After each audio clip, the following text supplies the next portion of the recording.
is Damon Fordham, Professor of History at Virginia College and Springfield College in Charleston, South Carolina. Here to talk to you about a great hero in regards to the issue of bitterness. Now, there are a lot of people, many people in fact, who go through lives in bitterness and anger because of past situations. Many have gone through life as being the victims of abusive childhoods, abusive relationships, a lot of plans that haven't worked out, racial discrimination, or they perhaps served in wars and have been exposed to a lot of traumatic incidences through their lives. Now, unfortunately, the result of that can be that they go through lives filled with hatred and bitterness. And what good does that do? Usually when people like that walk around, other people tend to cross the street when they see them coming because they don't want to hear that mess. Unless they're around other bitter people who just basically fill up the air with all of their grievances against society but do nothing about them. You can see that a lot in barbershops and the beauty parlors and in various bar rooms and the like. And that kind of stuff doesn't do anybody any good. On the other hand, if you can channel that anger into trying to right those wrongs that society may place upon you, that's another story altogether. Now, of course, one guy who did that, of course, is the great Nelson Mandela.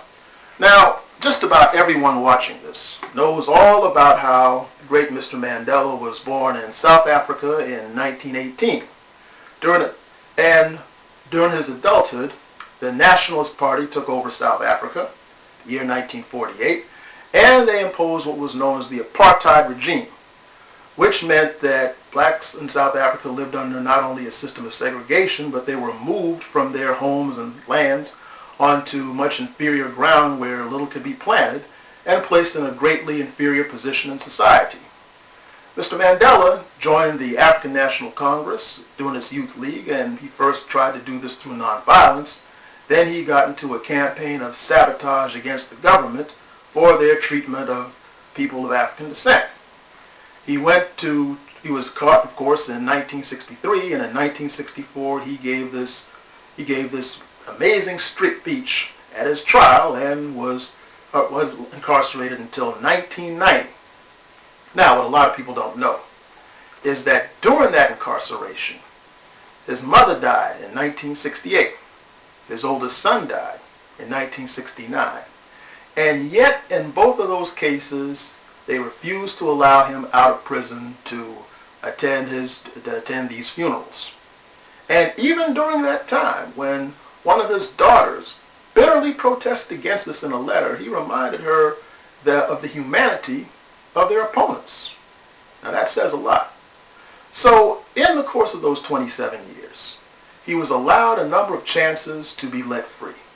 But each of those were under conditions that he felt compromised his dignity and his moral stance, and he refused to allow himself to be let out of jail under those circumstances for 27 whole years until he finally reached a settlement that he felt was in harmony with his values in 1990, and he was released in February of that year.